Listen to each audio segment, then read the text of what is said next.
Welcome to episode 87 of the NERO Show. In today's episode, I go from top to tail, outlining the build spec of my new disc brake road bike, which is avoiding using a bunch of mainstream brands. World Tour riders dominate Tulsa Tough. And why didn't we chat about Unbound last week? And Operation Stop Chris going to the bike shop is in full force. We chat about the things you can do at home and what you should probably save for your mechanic. All right, let's get into it. I just got a FedEx notification. Well, what are you doing here then? I know, I should be at home. What do you think it is? I think it's the disc brake road bike frame. I haven't ordered anything that uses FedEx, and they did say they were shipping it soon. I'm pretty sure that's it. Due for arrival today. Signature on delivery required? Yes. There's no way they're leaving that down in an apartment lobby. That will be gone. Well, that's exciting news, Jesse Coyle, and I would potentially almost call it a segue into actually what we want to start chatting about today, which is this bike, which is this mysterious unicorn of a bike that you have been discussing building for some time now. Do you want to just quickly give the overhead on it for people who have just clicked on this? What's going on here? I am finally leaving rim brakes to move to a newer, more modern bike. This is going to be a predominantly direct from China build as well. So using the frame and handlebars from a Chinese brand, and then the build parts, including the Groupset and the wheels and things like that, from Panda Podium, also using mostly Chinese brands. That's the top level of this chat. And I want to go into the specifics of like every single component you've chosen here, why you've chosen it, because I think there's a lot of interest around some of these brands. They're not obviously mainstream brands. But before we do that, Jesse, I have a question for you. All right. Now, you're currently riding a rim brake bike. Yes, which I love, my bike. God, see, this is my problem, right? This is what I want to get into, because you have become this. Advocate's not the right word. You have become the king of rim brakes. You are the emperor of rim brakes, and I see it all the time. And specifically, like last week, we were chatting a bit about that bike race that we did. And God, the love for you in the comments is outright, I think I texted you after this, is outright disgusting. It's just this love in about, oh, well, you didn't win because Jesse's on rim brakes. And it's just sickening. So my question really is, how do you intend to bring along this crowd with you? How's this going to work? No, I think I'm going to lose a few fans because there are still people commenting. I did an Instagram reel thing and people were commenting, oh, you could buy a frame that fits 30mm tires with the direct mount rim brakes and you don't need to leave and things like that. And those people were going to be pretty disappointed that I'm going over to disc. I also see this thing and I want to kind of address it because obviously I've been riding the TCR, the new disc brake bike. And when we first sort of brought this up, it was initially that Jesse's on this old rim brake TCR. Wouldn't it be great if he got on the new one and he could sort of talk about the workings of the new bike and all that kind of stuff? What you're trying to do here is soften the move to disc brakes for the coil sycophants. All right, they want. If you moved over to a mainstream brand, you would just be lost and forgotten to them as just another YouTube influencer type. So is the real reason you didn't want to ride the new giant TCR because you were afraid of losing your fans? No. It's not, okay, maybe, but it's not on purpose, right? Like when Giant reached out, it would be more straying from who I am to accept that and ride a new Giant TCR Advanced SL, which, is still relatively good value in the market, but it's still like an expensive bike. And I always not cringed, but I never really, before I was making videos, I'd always see so-and-so, they're on an S5, whoop-de-doo. Oh, they're on a, Scott Foil. Oh, awesome, good for you. I always I never liked that. So it would be a bit ironic for me now to accept, TCRs for the boys just because we've got an audience and just go and ride that. And now I could easily do that. But I feel like that's actually, even though that opportunity was there, that's more me straying from myself than declining it and just keeping riding the one I'm riding. So I can understand why it looks like that, but that's just, it's not, I don't think, it's not fake. Like I don't froth. There was no froth for me to ride the brand stuff. So I'm kind of trying to stick with that, even though, yes, I could go and buy the new TCR or get it for free. Doesn't really interest me. Because the true thing is, if we weren't doing this show, I would probably just literally keep riding the TCR. Yes. And that's what I want to go into now. So I'm going to go through all the specs of this new build, but just sort of the brief on this build. Why am I doing it? Over the last 2 years, I have started to think about, I'm going to get a new bike. Look at the Canyon NERO. You got the Canyon NERO. I'm kind of looking at it going, oh, that'd be nice to try. Then you go to the next step of, well, what is that actually going to look like? And I have a quite specific way I like my bike to set up. So you're looking at the Canyon, you go, okay, the handlebars aren't getting narrower for what I want, and you need to run the specific Canyon bars. So that's a no-go. And then you're looking at the spec of the bike, and I have specific crank length I want to run, gearing, specific wheels I want to run. And then basically what I do is I talk myself out of getting a new bike because I realize I'm going to have to buy a bike and then change 8 different parts. And I just go, I can't be bothered. And I'm happy with my bike as it is. Yes, I'm losing 8 watts, 15 watts at 45K an hour. I can live with that. The reason why this interested me is really because I could build it up spec with what I want. And so the brief is, so upgrade my race bike from my giant TCR rim brake. What I like about my current bike, stiffness is good, the weight's really good, the handling and the position I'm in is all pretty good. So what do I actually want? I want to have essentially my current bike more aerodynamic. I want to save a few watts when up at speed. So that TCR is giving up a lot of speed. So I definitely want that. And I need the wider tire clearance. I want to run the super wide boys like you've got on those reserve wheels. I really want to do that. And also allow me to finally update certain things like going to a shorter crank length that I haven't done on my current bike. That's the brief. The catch here is I'm not interested in doing this in a big name brand bike. It doesn't, if it was going to do that, I would probably just stay on my current bike. So what interested me was, okay, how could I do this using cheaper, non-mainstream parts?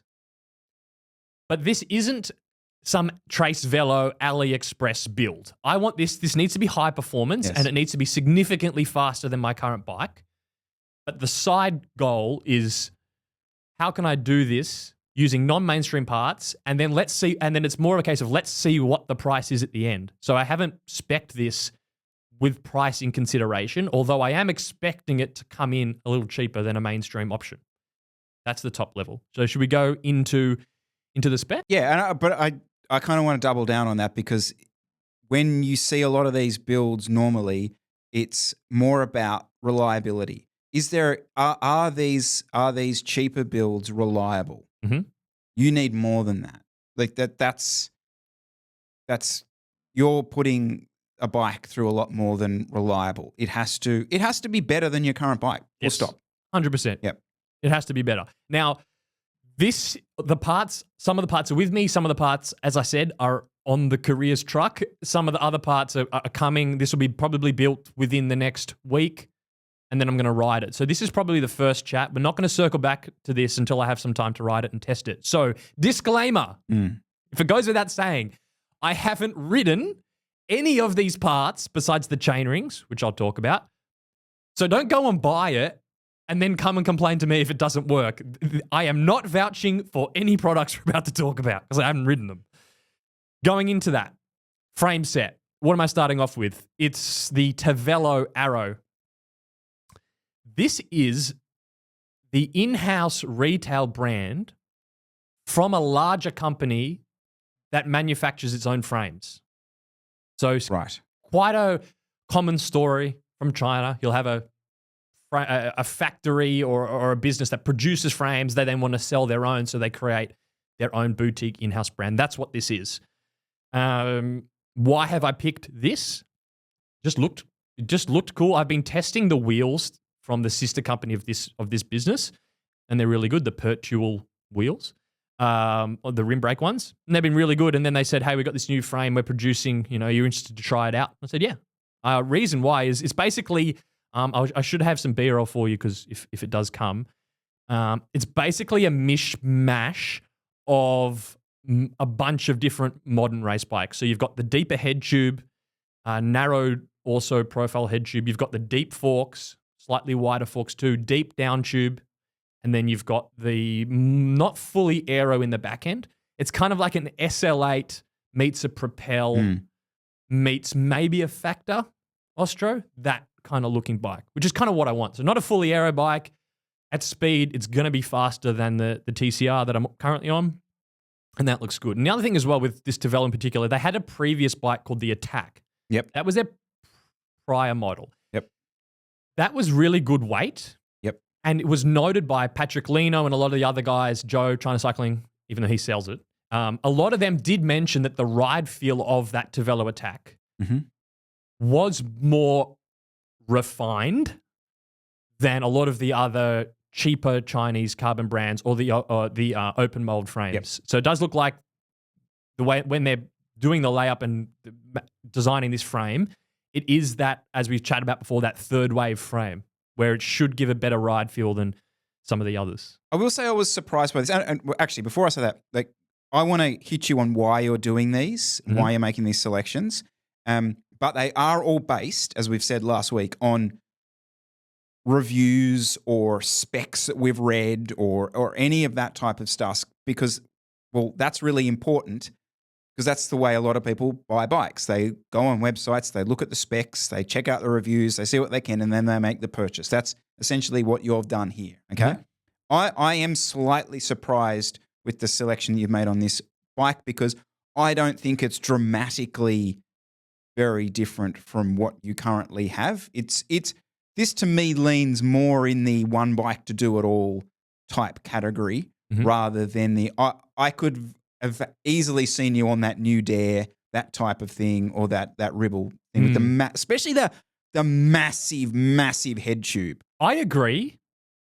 There's just not many direct from Asia brands that are doing that full on aero bike. Very good point. Would happily have ridden it. I do think though, when you see it in person, it will surprise you how deep it is, the tubes. And it's probably, if you look at the Tour Magazine's aero testing, you've got like all the aero bikes that are low 200s. You've got the climbing bikes that are above 220 watts. I do think this will be in that SL7 low teens Tour Magazine spec. If anything, it's actually got deeper tubes than the SL7 at the front end of the bike. So I think Tour Magazine's testing, it probably would be down in that, just behind the fully aero bike. So I can, it's not going to be as fast as a it's not. Scott Foyle. Yeah, not so much that I thought it was going to be a purely Watts thing. I just kind of thought you would go fully that way. But you're dead right. Yeah. There actually isn't that many direct to China that are pushing the envelope. If I could buy that Bros,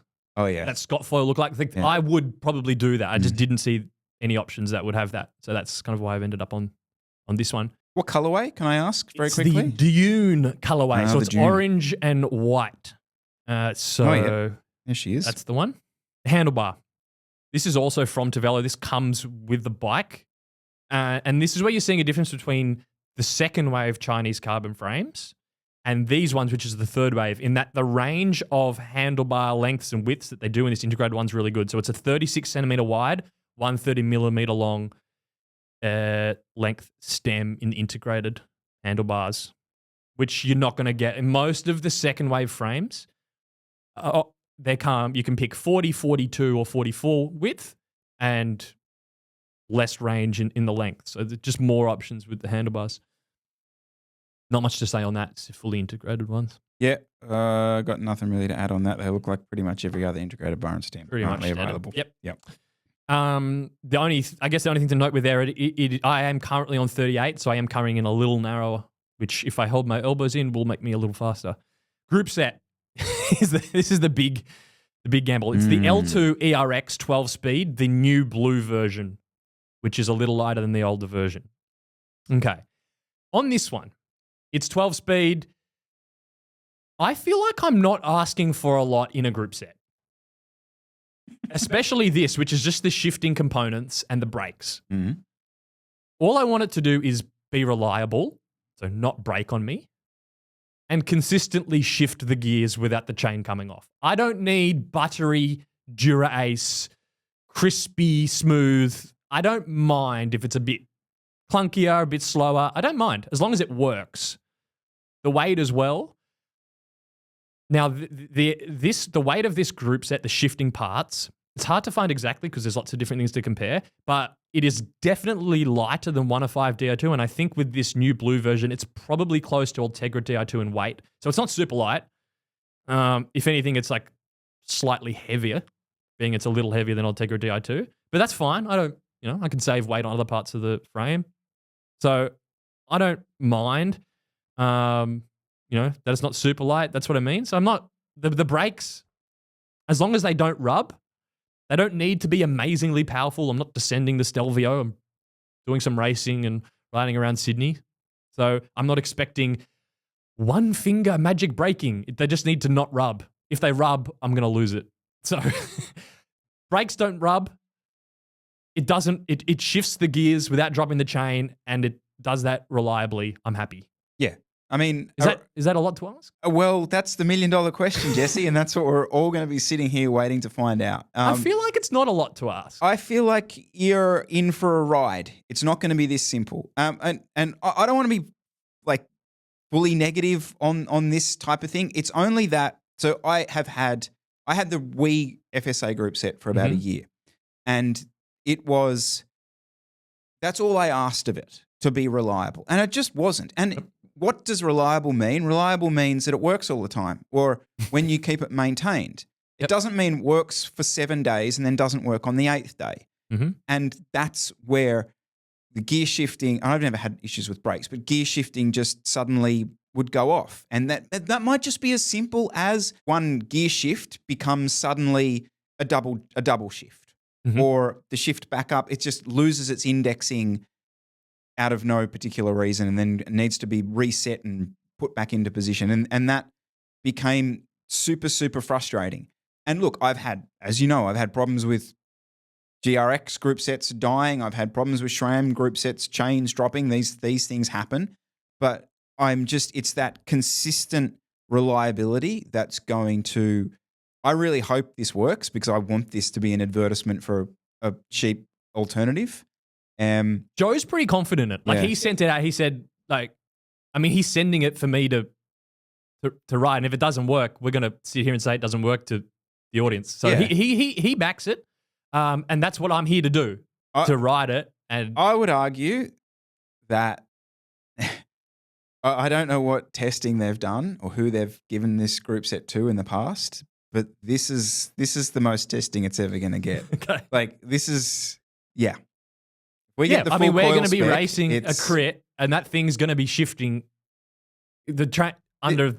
This isn't riding down a few country lanes in the Cotswolds for a couple of months. This is going to be a different story for this group set. Yeah. So I don't know. I really hope it's. I am interested specifically about the ergonomics of the levers. I do think that matters, just in terms of going beyond the reliability factor. I do think somewhere nice to put your hands does actually matter. Yep. And I have heard in the past that this particular group set's a bit of a challenge in terms of just being quite small hoods and that kind of stuff. But we'll see. Actually, I do say I'm not asking that much of it. Maybe that's not quite true. Reach adjust. I like to have the brakes quite close to the bars for better braking control. So I hope it has some form of decent reach adjust so I can bring the paddles in. That will annoy me. So maybe I am slightly more demanding than I'm giving credit for, but that's what I'm here to do. Test it, see how it goes. So that's my only thing I'll say is if you have a bad experience specifically with the brakes on this, just don't lump this in as all disc brakes being shit. Okay. Because I just have a feeling this is how this is going to go. It's like you'll get the couple of weeks of fucking stupid things. I don't want these bloody things. They're not all like that. Some are, but yeah. Anyway, Crankset. Yes, So this is where we're getting a bit niche here. So we're going the Cybre carbon cranks, nice, with an alloy spider. I've been on 175 millimeter cranks for the last 10 years. I've never changed. And now I'm chopping a centimeter off. I'm going 165s off the bat, straight in the deep end. Why am I doing this? Because I want to be more comfortable in my aero position. Essentially, shorter crank, your knee doesn't come up as high at the top of the pedal stroke, should allow me to stay rocked over in the aero position with more comfort. That's why I'm doing it. Opening up the hip angle. Open up the hip angle. Yes. Beautiful. So that's why. You're going to lose torque. You're going to lose power, I reckon. That's what I'm here to find out. Now, I'm a coach, so I know we chat about these things. It's in theory, yes, you lose torque. So in situations where the speed's really low or when you're sprinting, basically doing anything with a lot of force through the pedal, you are losing some leverage. Anecdotally, from a lot of people that have moved to shorter cranks, they say they haven't really noticed a difference power-wise. They're just more comfortable. So I'm going 175 to 165. So I'm going in the deep end. That's a big jump. It's a big jump. So that's going to be part of this experimentation. Are you going to get a bike fit with this? No, I can do my own. Just jump on. No, I won't just jump on. I know my position. I can do it myself. I don't need to see a bike fitter. So we've got in the shorter cranks. Now these cranks Half are of the YouTube community just went, oh my God, including me. But anyway, go on. I am very interested to chat about that because there's a lot of like the shorter crank people are like dead on that like it's a bike industry conspiracy that the cranks are too long. And so I'm keen to see how that works. But these cranks in particular, so the Cybre ones, they're super light. So they're about 150 grams lighter than Dura-Ace cranks. Scale that to 105 Ultegra. This is chopping some good weight off the build. Not using I'll get onto the chainrings, but this is just the Cybre crank and the Spider. I guess, like, why? Because I'm using Favero-Asiomas for the power. It's just a super easy way to save weight because I don't need to have a power Spider on there. It's just instantly taking weight off the frame. I will say this is a high performance part. It's not cheap, even though it's direct from China. So, like, if I was doing a budget build, this is where the whole budget thing comes in. I could just use Ultegra cranks. I could use the cranks I already have. But the whole point is I'm trying to get this to be an improvement. So this is a really kind of swishy little add-on that I'm getting there. Are the chain rings Cybre? No. So chain rings we can get onto, they are a totally different brand that Joe doesn't even sell on Pandemonium. These are past Quest. Now, I've already got these. I've been running these on my TCR already and a 5642 configuration. I can already vouch for these chain rings. If you want bigger chain rings, these have been fine. Perfectly fine. Why am I going bigger chain rings? So I've always generally run for the last few years 5339 standard chain ring. So I'm making a pretty big bump, 5642. Not for the top end gear. I think a lot of people are kind of like, oh, that's such a big gear. You must be so strong. It's like, no, it's not about having the 5611. It's because where we race and train, our speeds are all 40 to 50K an hour in that spectrum. And I found with the 5339, I would be doing a whole heap of my training in the 5311 and the 5312. And so I've already been using it. I can already tell straight away, it's giving me another 2 or 3 usable gears in that 40 kilometer an hour plus speed range, which is really nice, especially training in Centennial Park. Instead of being like, bang, I'm in the 11 and that's your gear. I've got feels like 2 extra gears in that range, which just allows me to keep my cadence in the ideal range. That's the main reason for it. Also as well, pretty niche, but just the fact that the friction saving because the chain's going through a longer path more of the time when I'm racing is potentially a saving. Then the question is though, am I going to be overgeared and grinding like a madman with this? The answer is no, because I'm going to an 1130 cassette and I was on an 1128 cassette. And so weirdly enough, just with the way the physics work, a change in a cassette is worth way more in terms of gearing than a change in the chain rings. So a 4230 easiest gear is the same as my old gear, which was a 3928, which I was fine with. So I have the same easy gear by having a slightly bigger cassette, and I've got all those more usable gears in the high-speed situation. So I'm not really worried about gearing.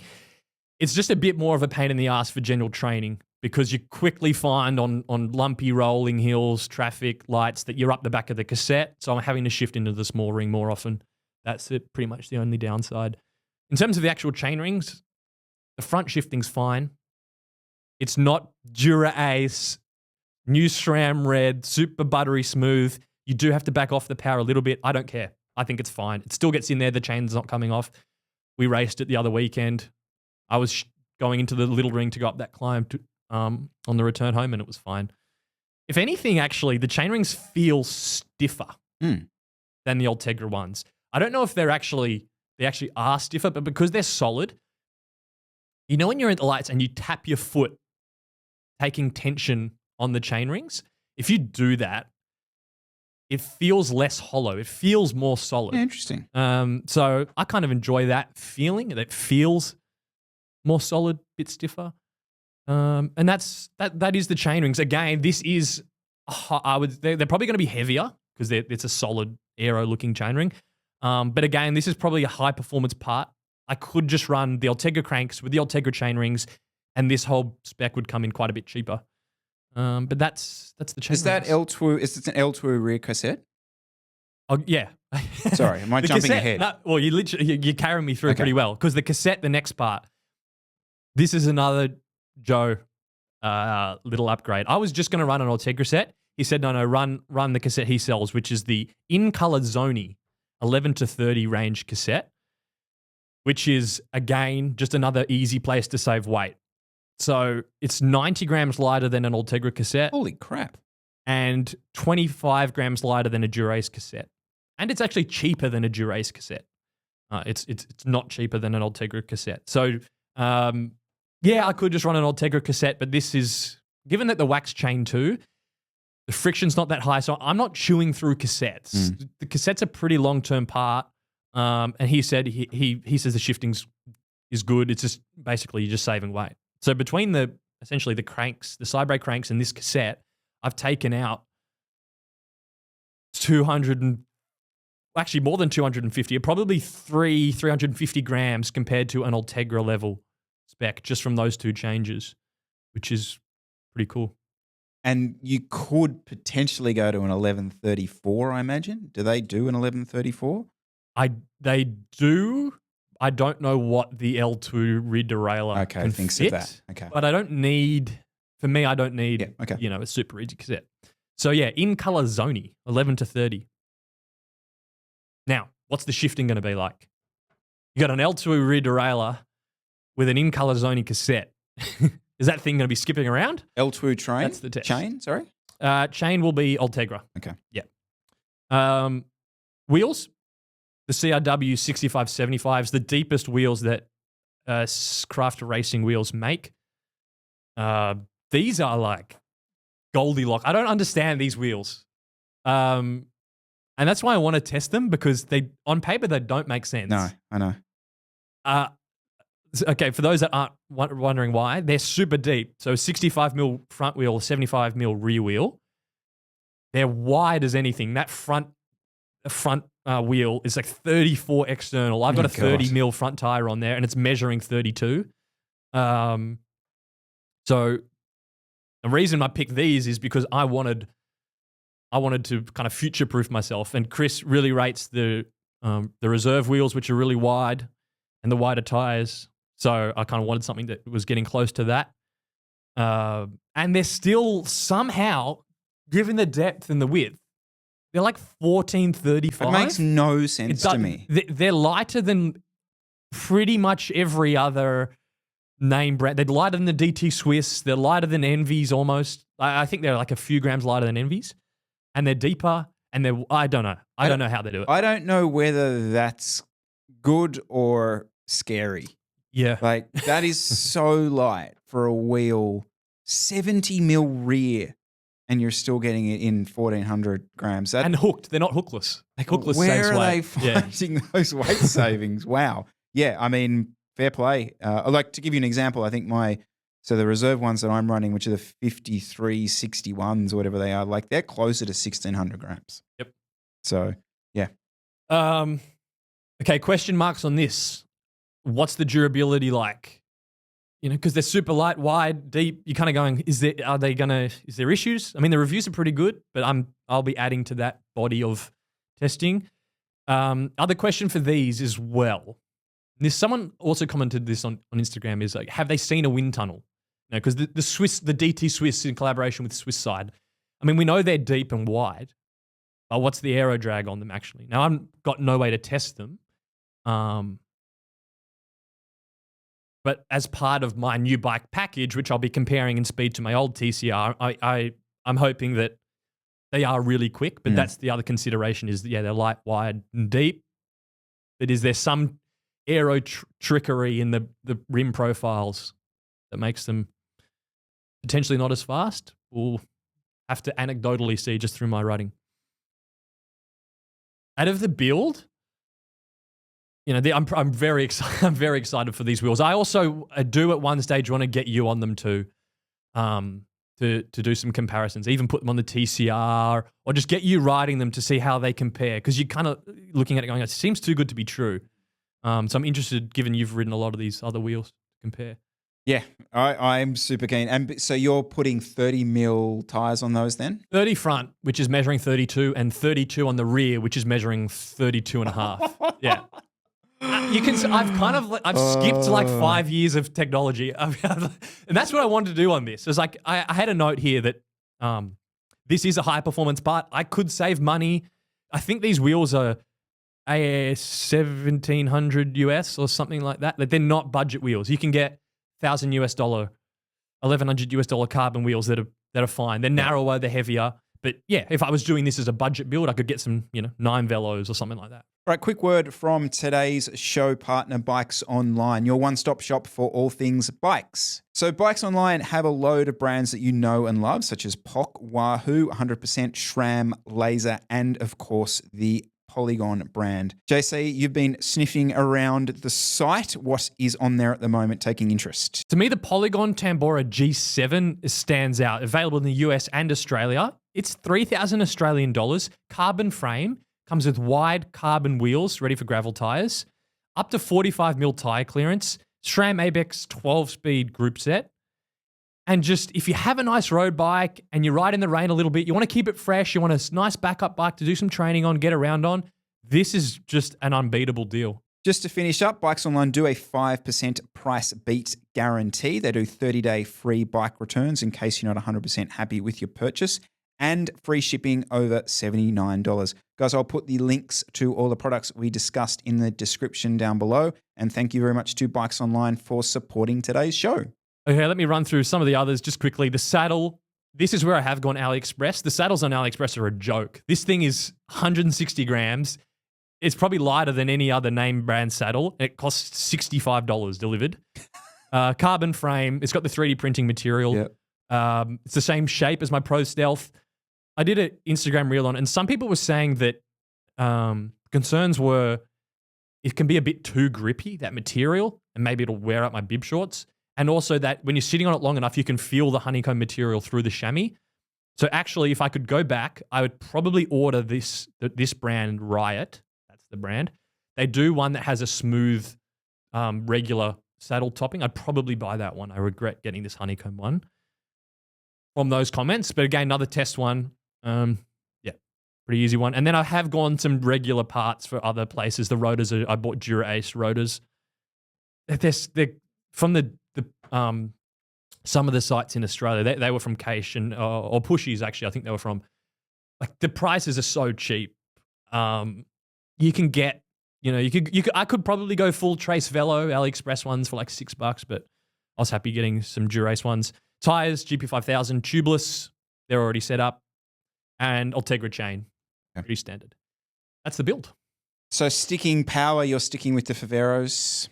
Yeah, I'm on my, when did we start with them? 2020. Yeah, 4th year on Favero Asiomas. The regular ones, not the Shimano ones, just with the look cleats. Goated, best power meter ever made. I'm not changing. But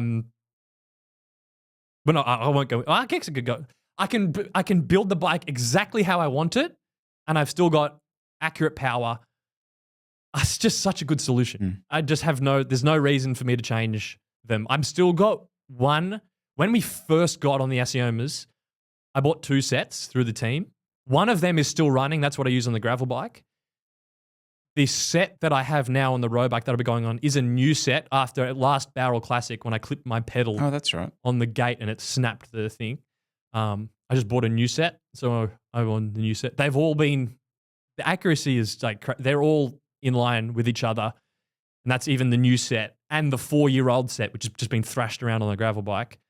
Move it to the new bike, update the crank length in the app, and I'm good to go. So there's no way I'm going back to crank-based power meter. And that's the other thing as well, sorry, about if I went to a name brand bike, like if I bought a Giant, it'd come with some useless Shimano crank-based power meter thing, which I'd then have to sell or I'd keep, and it would just be sitting in my garage. And every time I go and look at it, I'd be like, oh, that annoying waste of a power meter. So this is, building it from scratch is so much cleaner for me. It's pretty amazing. Can I actually go through all the parts that I would have had to update? Yes. If I bought it. Okay, this is where we're at. Okay. If I bought, let's say Giant. If I bought a Giant Propel, because that's what most people said you probably should have bought. Okay. I'd have to update the stem length and the handlebars, because I'd want narrow handlebars. I'd probably have to update the saddle, because I already have a saddle shape I like. I'd have to update the crankset to go to shorter cranks. I'd need bigger chain rings. I'd probably have to buy new wheels because I want the wider, more modern wheels. I could probably keep the cassette if it comes with an 1130. But then with the bigger chain rings, I'd need a longer chain, so I'd have to buy a new chain. I'd probably have to buy new tires. I'm pretty sure it doesn't come with 30 mil front. Actually, it comes with the Giant tires. I want to run GB5000 tubeless, so I'd have to buy new tires. When you do all that, and it comes with a power meter, which I'd then have to, you can't sell this. It's hard to sell that stuff. And by the time you update all that, you're pretty much building the bike from scratch anyway. So for me, who's quite specific and knows everything I want, it's a no-brainer really to build it up this way. I hear you, but I'd push back pretty hard on that. In any bike shop worth its salt, once you're, to be honest, once you are over a certain threshold of money that you're spending at the place, they are going to help you essentially custom build this mainstream brand bike. I'm pretty sure the bike shops that we've mentioned here today would do that if you walked in, or anyone who walked in and is spending money on a Giant Propel or a bike level of that sort of proportion. You're going to be able to spec it the way you just discussed with the stems, with the handlebars, etc., etc. That's a bit of a grey area. I'll 100% give you that. And when you say build it up, are you full Trace Fellow doing it yourself, or how's this working? Absolutely, God, not. Right. So this is what interests me. Who's putting their hand up to do this? Or are we mentioning names? Yeah. I actually had a local mechanic in Sydney, Jared. He runs a sort of a mechanic shop himself called Brew Velo. He messaged me. He said, "Hey, I saw you doing that build. I'm really keen to build it, and bring it round when all the parts come in." So he's going to be building it. So the interesting thing as well. Does he live nearby? He was in Stanmore. That's going to be he's good. This week just moving. He used to work out of his garage. He's just setting up a shop literally this week, fitting it out in Annandale. The reason why I'm interested for him to build it is because he doesn't sell bikes. He's just a mechanic. So he can build it, and I kind of trust his opinion on what he thinks. So he'll be building it, and I can go in and get his thoughts, film it, and see, what are we looking at? So that Jared at Bruvella is going to be building it. I'm assuming he hasn't built a L2. No, so this will be his first L2 build too. So that's as well. That's probably, if you do go down this route and you take it to your local shop, chances are they probably haven't done an L2 build. So does he have headaches? That kind of thing we'll be able to get from him. I should probably also say, just in terms of like declaring not that it's advertising, but I did get all the parts for free. So the frame and the handlebar came from Tavello for free. The build parts, beside for the ones that I bought myself, so besides the Shimano stuff, the tires and the saddle, all the other parts came from Pandapodium for free. So I'm going to give my honest thoughts on it, but it'd be a bit thing to say, not to mention that. And in return for them providing them for free, I'm going to test them. How will you know whether this is a good bike? So, how do I say this? Like, your experience riding, I value it. It's interesting. But do you have tests Mhm. that you're going to do? Are Okay. you going to do some slop Strava segment, sit on here and say, oh, it was 7 seconds slower up this bit? Like, how are we Probably. doing this? Yes, good. But that's the thing, right? So if you got this, you would be kind of comparing this to the TCR and the S5 and going down all that sort of thing. But I can only compare this to the only bike I can really remember riding, which is the current bike I'm on, the TCR. And that's the premise also for this thing is, okay, let's say you do have a bike that's a few years old rim brake. Is this bike better, faster, more enjoyable across the board? And that's the comparison. So yeah, I'm not going to be able to give those insights comparing to other bikes. So in terms of, does it feel slop? Does it feel sluggish and heavier because it's got disc brakes? Like that's the comparison I'm going to be making. In terms of speed, that's the easiest thing for me to test. I have done You're so excited a about this. bazillion training efforts in Centennial Park. I will know within one ride how much faster it is. But not one ride, I'll know in one effort. And that's what I'm going to do. So I won't go into the numbers now, but yeah, I will be once I get this for a few training sessions in Centennial Park, sitting on the power I do. I know what speeds I do.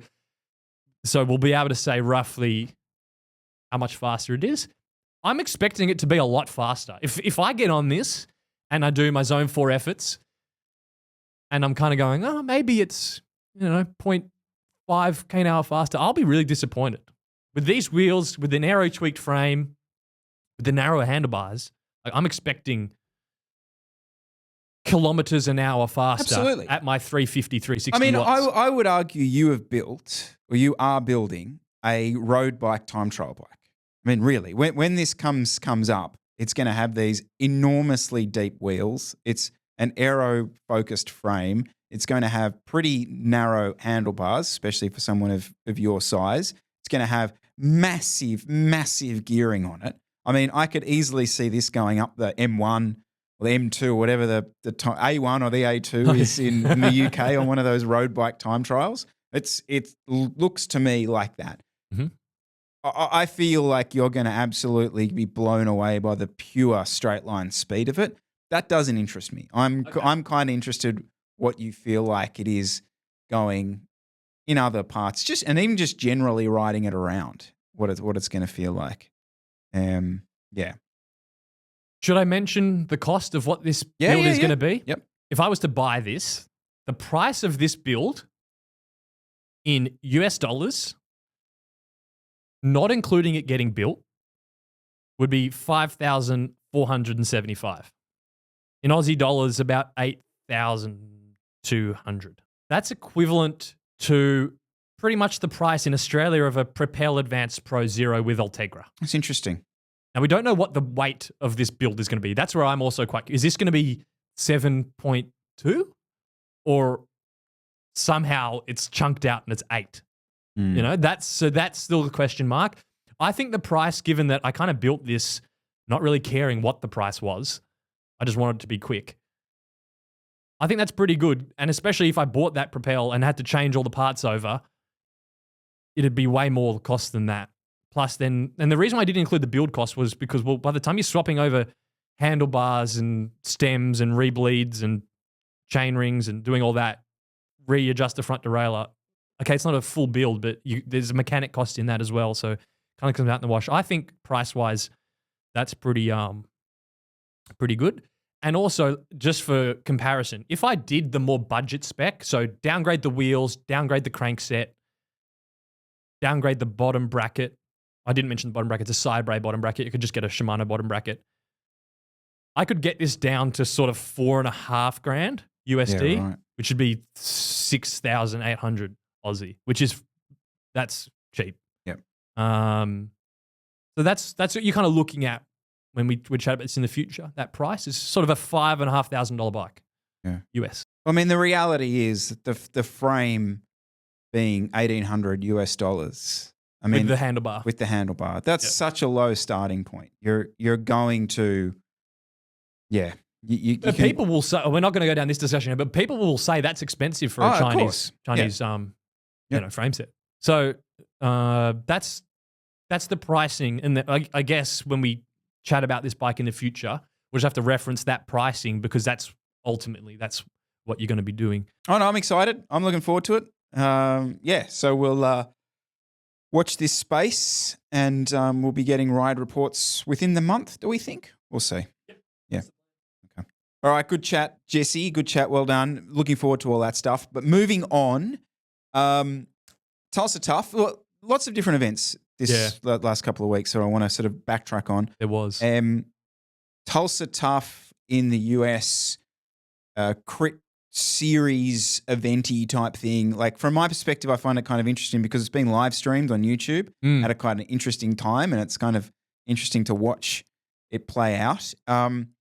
I'll be honest, like I go into that expecting to see, well, basically Legion do their Legion things, and that didn't seem to happen. Yep. In fact, what did seem to happen is a World Tour rider just proved that he's a World Tour rider and almost seemed like he was kind of toying with these enormous fields, doing whatever he wanted and winning. Did you happen to catch any of this? I clicked through to it. The first thing when I clicked on the video was just the size of the field in this men's race was just, what are you, half of you guys doing? Like they'd turn the corner and then they'd keep coming. And it was like a queue for a music festival. The amount of people, I don't understand why, I think I've said this before, but why don't they have field size limits? Half that field is never seeing the front. Like you do wonder, like pure fodder. What are a lot of these people getting out of this? It's pretty phenomenal. And like obviously the further back you go in these fields, the more friggin' crazy this stuff becomes. Yeah. Like I was watching, so Will Harden, who I think actually cameos a bit on NorCal's channel a bit. He's in there riding and he was doing some videos of it because he's kind of got this thing where he starts at the back of a lot of these races.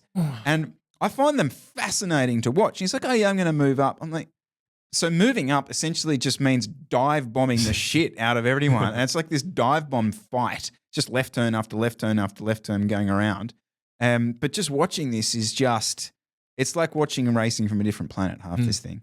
The level is really high though. Some of the teams, you got that Rainstorm that are in that orange kit, they're pretty well drilled and strong. They've got a lot of strong riders. And then you're seeing the international flavour come in. I think there's a German team there on these Simplon. Oh, I want to get on. Hang on. I want to get onto these boys. The DCC crowd. You pointed this out. So he won one, didn't he? This is the result of the year. This is the rig of the year. So his name is Mortiz Augustin, and it was a really bizarre race. So this was the Arts District crit, and he was in a bit of a breakaway, a late breakaway. He was in a 3-man move, and he was doing the bulk of the work. And I don't think whether they didn't know who he was or what was playing out, but the two guys behind him, two American guys, started trying to back each other out off his wheel. I think it was Michael Garrison was the guy trying to back. The commenters were saying he was trying to back the other guy out because I think he'd probably been skipping turns. And then I think Garrison looked like he'd got the shits with it and was like, all right,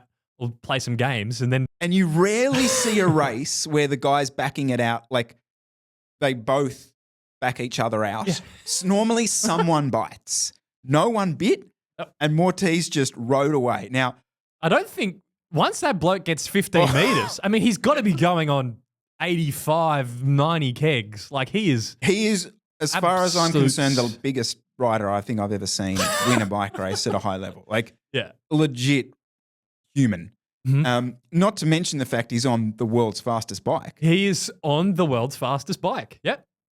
So combine that two thing together, and I noticed he didn't run their integrated bar and stem. He seemed to have the whole like a 36, even shorter or narrower stem situation or handlebar situation happening. Yeah, and a gigantic stem. I saw a photo of him. Yeah.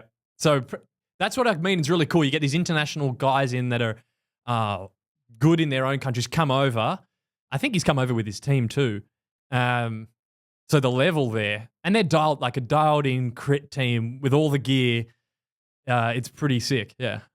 The only other one was the Crybaby Hill race, which was on the last one. I was kind of interested in it from the perspective. It seemed at that point, so Lamperti had won 2 races running up to that. Mortiz had run the other one. Whether anyone could stop him, because it was clear that the whole peloton were trying to do something about him, and they couldn't do anything about him simply due to the fact that he had the power over that hill, the ability to rail that last right-hander and kick away from them. Yeah. He's too good. Strong. And then, his cornering. Like you could see he put about 5 meters into the next guy just around that last corner. Like, just freaking impressive. I wonder how that worked into his season. Like, whether the team were What is keen. he doing, actually? Why is he here? That was US Racing Crits. I can't imagine. What's the Sudal Quicksteps DS, the big whingy guy? What's his name again? Patrick Lefevre. Patrick Lefevre. I can't imagine he was like, Luke, head back and win Crybaby Hill for us. I can't imagine that was a big deal for it. But he did the Giro. Yeah, I know. Oh, okay. Maybe he was just back Maybe home. that's why he's fit. He's just come off a Grand Tour. When was that? That was only, oh man, that's a quick turnaround. That was 2 weeks ago. Fair enough. It's just really fun to watch a solo young rider in the quick step jersey too. Yeah. Still got that. Yeah. Maybe it's a throwback for me, but it does have a froth to it. Yep. Just sitting top 5 wheels and not going anywhere, and then out sprinting everyone at what appears. And then he rides his big gear too. Never seems to go above 90 RPM. Yeah. Staying in the US now, we got hounded in the comments last week. In fact, people were calling it a conspiracy. Oh, But no, they was calling it hate. It was hate. It was just outright hate. okay. That we didn't go into deep details about Unbound last week. Okay. Well, the biggest piece of content from Unbound hadn't been uploaded yet. There We you had go. nothing to talk about. It's Unbound is a YouTube thing, people. So we wait for the YouTube stuff to come out, and it did. And yes, I was incorrect. Dylan did not come 17th. In fact, he made his way into the top 10, which was a pretty unbelievable ride. And he churned out his video damn quickly, I have to say. Fair play to him. And I think, like a lot of people, how many people have watched it? A lot of people have watched it at this point. 156,000. 156,000. Normal Dylan race recap. Here's the power I used, etc., etc. But I found this one interesting because it felt more like he was sort of saying, "Look, I have vindicated. This is vindication for this weird, supposedly setup that I use. Get on board. Like, this is a call to arms now for people that the direction that you need to take equipment when you're going to these events. You need to think more down this route than what was previously being thought." I felt like it was like a plea almost from him. I should say, when I say like weird and wacky stuff, so essentially things like running mountain bike tires, running front suspensions. What else is he doing that's meant to be a bit odd? Aero wheels. Yeah, that's right. Deep dish aero wheels. Yeah. Stuff like that. I get that train of thought. And then I know the rider that won, Lachlan Morton, is kind of portrayed as this bike packing hippie guy. But he's got just as similarly dialed setup. I looked at him. He's got the bladder down the front for the aero gains. He's got the aero POC helmet. He's got a 50 mil wide front tire. He looks like he's also going down that optimized route. I don't know if it's just Dylan that's been doing that, but because who's the war against? Like, who are the because the other guys. That's a fair point. I don't know the answer to that. That's it. I feel like that's we're removed from whatever the Lifetime Grand Prix bubble is. That maybe I think he felt like he kind of gets laughed at by the top 10 crowd, maybe because he's outside the top 10, and he's just laughed at because he's this weird sort of, oh, look at him doing kooky things with his setups.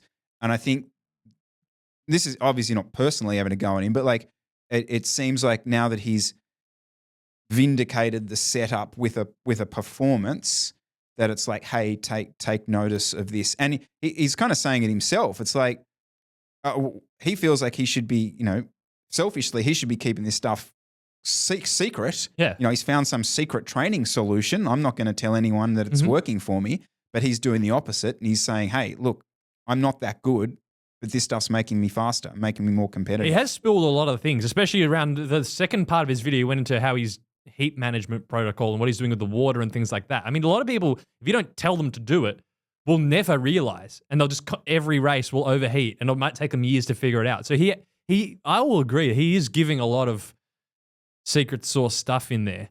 I still mentally can't get over the whole juxtaposition between this sort of geeking out level of detail on the gear in a race where they admit, I know guys will just blow a flat and they're out. They can't get back on, or mud will get stuck and then they're done for. It just, to me, mentally makes more sense to optimize for a time trial where everyone gets a fair result than, oh, look, I've fully optimized and I've spent hours doing this and that and this and that, and then 2 rocks went through my tire and I'm on the side of the road. I understand. It's just frustrating. I don't have a comeback for I that. guess you have to, right? Like you don't have a choice.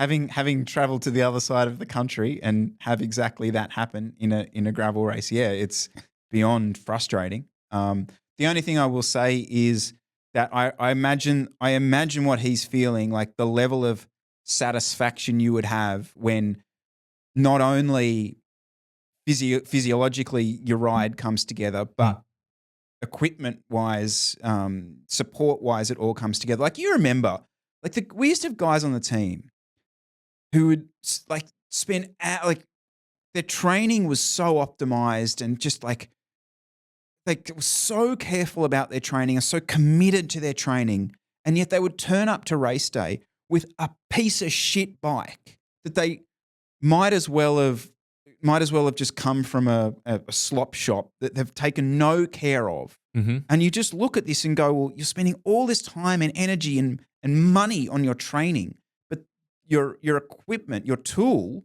you just treat like shit. And that used to piss me off no end, like as a team owner as such.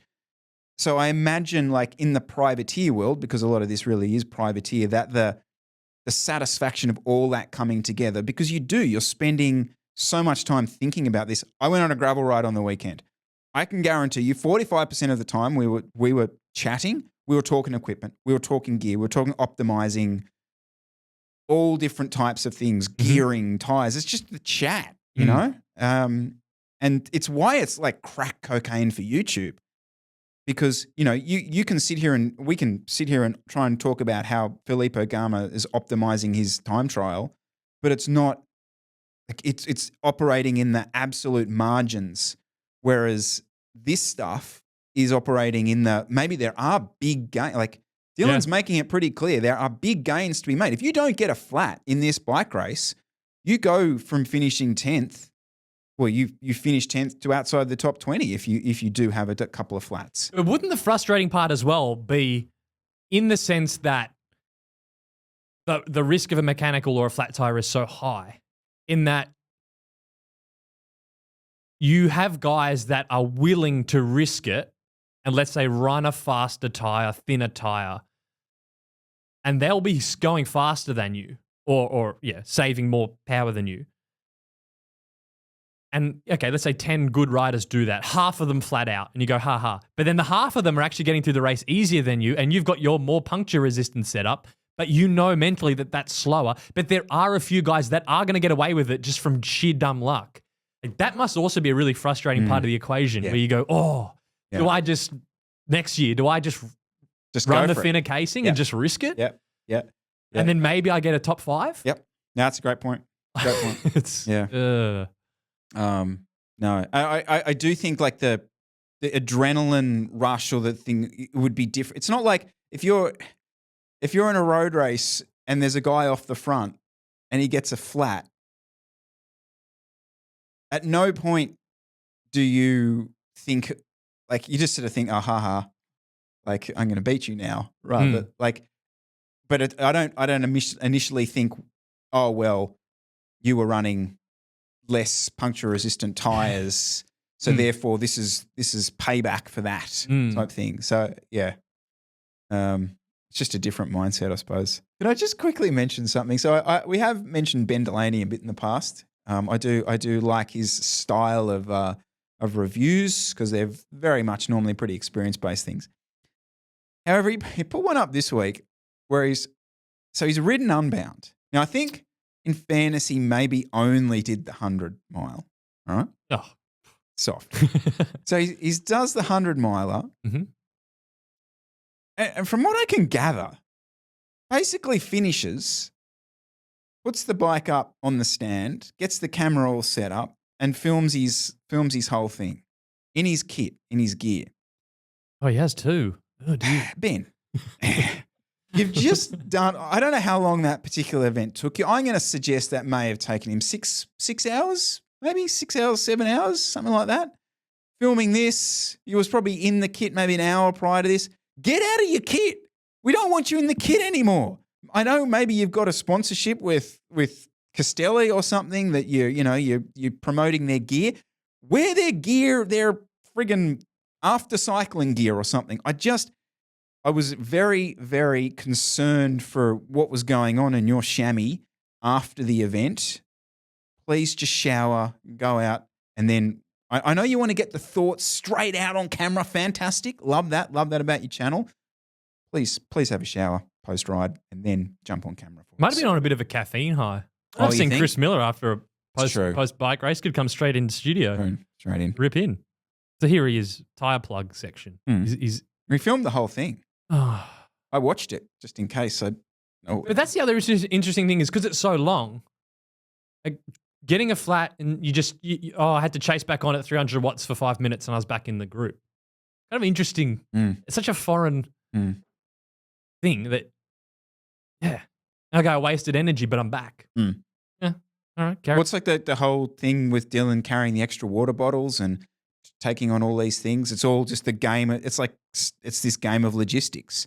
Who's optimized your logistics the best and had a lot of luck? Speaking of luck, Jesse, I don't know if it's luck, but a few weeks ago, or maybe a month or two ago, we were talking. Well, you were having a go at me, rightfully so. This was after my 7 mechanical issue, right? And I admitted that I don't know enough about current bikes. That I've just maintenance wise, I have fallen off the wagon, or do you fall on the wagon? Do you get on the wagon or off the wagon? I can say what you've dropped. It's the ball. Yeah. Entirely dropped the ball. Yeah. Yep. So I think my question here is, Operation Stop Chris Going to the Bike Shop. We need to the operation has already started. Yes, it has. Yeah. What do we? What's the initial change? Okay, like let's go through. So what are the easy wins that you could do straight off the bat? Okay. So firstly, and people are going to laugh at me, but I don't care. So the first thing that I learnt to do is take my chain on and off successfully and happily. And as it turned out, I actually waxed a couple of chains, which is not necessarily a important, essential sort of bike thing, but just the taking a chain on and off a bike, getting a new chain, cutting it to the right length is the same one as the past one, doing the waxing on that, and then putting that back on my bike. That was Operation 1. Did you already own the chain pliers? No. To release, so you had to buy them? Buy those. Okay, good. Because that's also what I want to do is because you need a lot of tools and parts. You do. So you didn't already own the chain pliers. Correct. Had to buy them. Yep. Okay.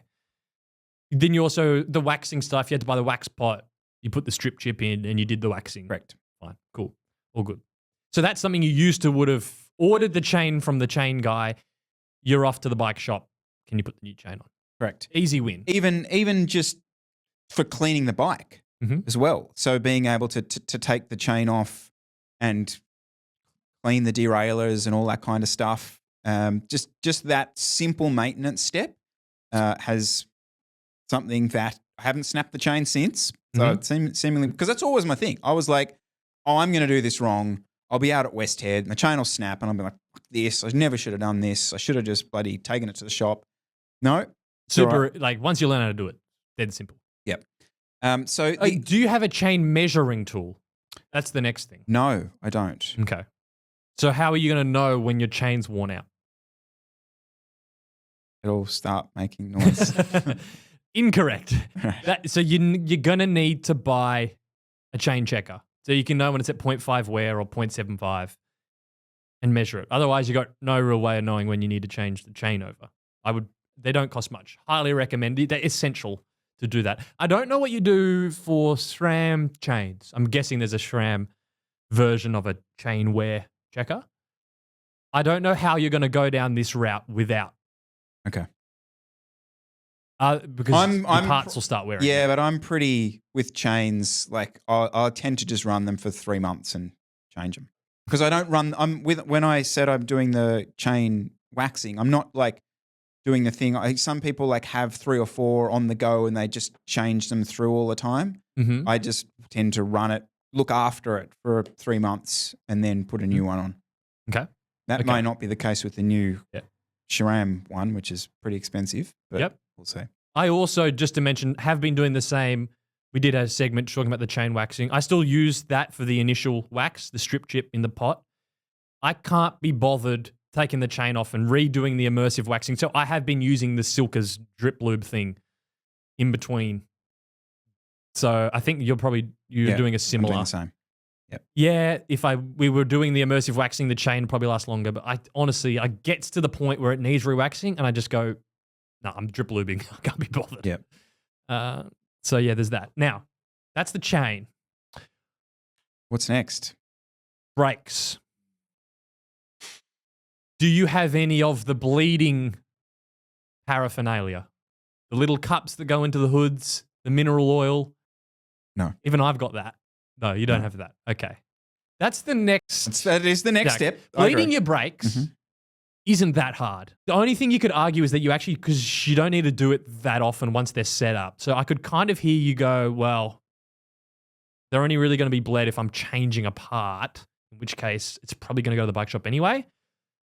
I've found, though, with my gravel bike that has Shimano Dura-Ace disc brakes, every now and again I need to screw on in the hood the little reservoir, top it up with mineral oil, and just do the brake tap and get a little bit of air out of the lines. It may be once every 6 months, and so it's useful for doing that. Otherwise, it gets really spongy, the grab on the brakes. Before we get to bleeding the brakes, can I make another admission? Or not changing the pads. I've never changed pads. Oh, okay. So I've kind of skipped primary school. I've gone straight to high school. Okay, let's go. I think I'm at preschool. Preschool. That's not true. I have tried to do it twice. Both times I stuffed it up, and the pistons never closed back in again. I ended up back. You don't actually need tools. No, you don't. Yeah, all you do is you should be able to do that because the pads, the pads wear out. So you take the pads out, push the pistons back into their original spot, put the fresh pads in, and you're good. I think for me, that's the next step. I have to do that. Okay. The problem is I don't have to do it very often. Like, really don't have to do it very often. How long were your brake pads last? So I'm the S5 changed them once, I think. And it was when I was probably in changing a chain. I was like, oh, your brake pads are... The thing is, though, because you're already in the bike, because you change bikes and you're building stuff up and stuff for the show, That's even you're more kind of in there important. anyway. Yeah. But if you, at some stage, weren't going to the shop for do that, I feel like these things would come up more often. Yes. So, yes, the changing of the pads, that's an easy. Tubeless setup, you're good for that. Yeah, I'm good for that. You're actually, you taught me that, actually. Yeah. So you're all good. I'm happy with tubeless setup. I have been with the gravel bike. I had actually gone into the shop to do that just simply due to the amount of sealant that goes in there. It's quite messy. So that was the only reason doing that. But that's certainly something I can do. The only other thing with the brakes as well is just got to get the brakes better. But just like even little things like just bending the disc rotors back into shape, like just that. I've seen people do that. Like There's I've the been tool for stuffing that, isn't around there? for like hours trying to make sure that there's not enough, there's no clinking, and then someone will just go, "Oh, I'll fix that." With the tool, and I'm like, what just happened? That was magic. Yeah. So there seems to be like a trick with that. I need to just brakes. I think are the next frontier for me. Okay. Yeah. What about derailleur, rear derailleur, hanger? Have you had in the last 2 years the rear derailleur hanger straightened for any reason? No, Do you know? I'm terrified of rear derailleurs. Okay. The hanger, Okay. just of snapping them. That is a thing. I find I have to do that semi-often. Yeah, I don't know why. Maybe it's when I put the bike in the car. Every now and again, I have to do that. And maybe also with the rim brake frames, like I'm looking at the rear derailleur hanger on that Canyon NERO. That doesn't look like it's going anywhere. So maybe it's the modern frames have a stiffer hanger. But that's something else you probably should be able to do. The tool's kind of expensive though, the alignment gauge tool. But if you're going to go bike shop free, I do think that's the one you can probably borrow though. I could bring that over. Yeah. And that's not hard to do either. No. That's really, once you know how to do it, is dead simple. So I'd put that on the list. I think going more down like the gravel side of things that I'm doing, you need to know a lot of this stuff a lot better because you're just going to wear through things a lot quicker and it's more taxing on all your components. And just being able to, especially if you're doing like doing it once a weekend type thing, you just need to know your way around this stuff. Yeah. There's one thing though that I personally would save for the bike shop, and it's setting up the front derailleur. I can do it, and it works, but I don't have faith in it. I still think, given that once you set it, if you're not changing the chainring sizes, you literally never touch it. So I still think if you said, hey, building up this bike, I'm going to take it to the shop and they're going to dial in the front derailleur, I wouldn't give you shit for it. I'd say, yeah, smart move. Because it can be pretty finicky. And the new SRAM red Groupset comes with the little tools that you put on the chainring so you can get it dead on. Yep. So you're going to want to do it with that anyway. Yeah. I mean, I know like how to adjust the rear derailleurs and the front derailleurs. Like I know the configuration required, like on the GRX or on the SRAM, like what's actually involved. That is something I can do. But yeah, when that doesn't work, then I think that's the most common reason someone ends up at the bike shop is like, I've adjusted the limit screws on one of the derailleurs and I cannot figure it out what it's doing. Rear, you should be able to figure that out. Yep. If for some reason you were messing around, the rear you should be able to dial in. The front, I'd say bike shop. Yep. Anything else what's your other, what else are you going to the bike shop for? Bearings? Do you have a bearing press? No. So I thought you were going to say, do I have a bearings guy? Oh. No. Should I? What else do I go for? Bottom bracket gets gritty. Do you think you should be able to change your own bottom bracket? That's beyond me. See, that should be in your wheelhouse. Wow, okay. It requires a tool that you'd have to invest in. What's the bottom bracket on your S5? Is that a T47? No. Screw in one or a press fit? The press fit. See, like a press fit bottom brackets, you just knock the bearings out, get the new bearings, put them in, and then get the right adapters on the press, and you screw the thing in put the right compound in. Yeah, I reckon bearings. Because the problem is once you can't do one of these things, you end up going in for everything. Yeah. Because like, well, I got to go in to get them to change the bottom bracket, so I'll get them to check the rear derailleur and it goes down from there. I think bearings, you should have a bearing press, I reckon. Call it. The other thing I'd go in for, like if I'm changing a cassette, getting a larger cassette or a different chain ring or something like that, getting the chain length right is the other one that's beyond me. Should be able to do that. When that changes, yeah. Should be able to do that, yeah. I reckon. That's not that hard either. That's the other thing. The other thing is there are different methods of sizing the chain. So you'd have to get some advice on that. But that should be doable too, because if you're already waxing the chain, and then if you've got to install the rear derailleur and you know how that works, then you're kind of going to the shop just to measure the chain size. I reckon that should be doable. Okay. The thing is, like, how do you learn it? Mm. Because you don't want to waste the mechanic's time. Hey, Edwin, can you give me half an hour to run me through a rear derailleur setup? He's going to go, it's my job. I'm not going to tell you how to do it. Yeah. No, look, I'm gonna double down on the brakes. That's the operation for the rest of the year. I'm gonna act. I have to just work one step at a time and go with brakes. So start with pads, then move into bleeding. I just got a video idea. Mm.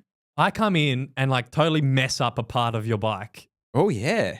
Like just fuck the rear derailleur screws and then be like, all right, Chris, B tension's out. The limits are all screwed. I like that. Unplug it. And then, okay, have you learnt how to fix it? That's a good video series. I like that. Do you have carbon paste for your seat post? Yes, I do. Okay. I do. Don't need it for the TCR. No, you don't. You don't? But yes, I do have that. Cool. I have good grease for the pedals, all that kind of stuff. All right, Operation Chris stops going to bike shops. Guys, let us know down below what do I need to know at this point. It's not embarrassing. Or actually as well, the thing I'm curious, what are the things people will just refuse to touch and it's straight to the bike shop? Let's see what the consensus is on that one. Because the bike shop still plays a role. I still think, like, I've got the gravel bike has a gremlin. So that issue that I had with the rear derailleur, it happened again on the weekend. Oh. But it came back to life. It's like 5 minutes of just dead and then came back. So there's Well, Edwin was there. What did he was dropped ideas? at that point. Oh, he's gone. We had to wait for him. Back. That's where I was today. Dave Evans there just Dave laughing Evans at you. laughing. Well, he wouldn't have given you a single thing. I was the only schmano head there. Exactly.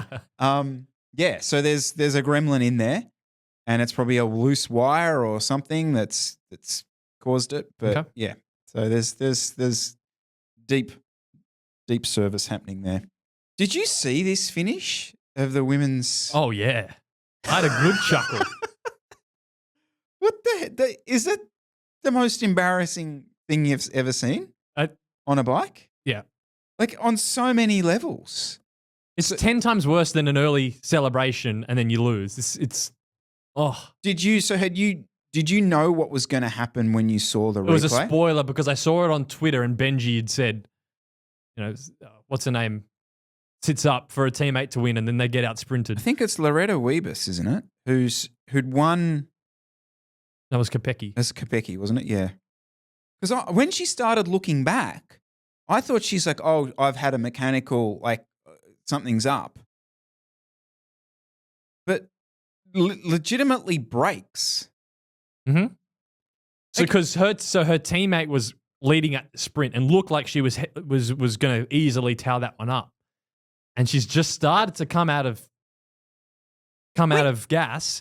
Then starts to celebrate, and Aussie, Ruby Roseman Gannon, comes around. But like it's not sort of like gifting the stage to your teammate who's second and there's daylight third. Okay, she's on the front in the sprint behind, but it's not like a foregone conclusion that she's running away with it. Just even the mindset in that moment to actually go, oh, you know what, I'm gonna try and gift this to the teammate was just bizarre. And then obviously to have the early celebration just triple down on potentially one of the most stupid things I've ever seen. Like that's just generally embarrassing. Like it really is. Could you imagine the team meeting after? I mean, and I haven't seen anything like Well, that team is kind of like they're almost like a joke. Well, there was three. Actually, there was three of them. Yeah, because there was the one leading, and then there was two teammates in the sprint. And they've got a history of this because this is I think it was Liège-Bastogne-Liège that Voss won, which was another early celebration by the same team. So they got a rap on this. I don't know. I had to make mention of that. Clearly, yeah. I don't know whether it's just arrogance or stupidity or a combination of the both. Why don't they? I don't understand why riders don't learn. Like, how many early celebrations do there have to be until people stop early celebrating? I mean, it doesn't. It's just bizarre. Have you ever? No, you don't even. I don't even. Yeah. I mean, I've won 2 bike We're not races in allowed my to life. celebrate. Yeah, that's true. There you go. You're in New South Wales. You're not allowed to take both hands off the handlebar if you win a race to celebrate. So you have to do a one-arm celebration.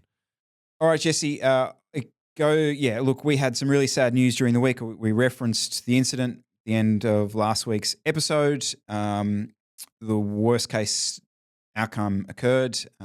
Obviously, we pass on our condolences to the family, and we will potentially discuss this maybe a little bit in the future. But again, pass on our best to the family. As far as today's episode goes, we will see everyone next week. See you then, guys.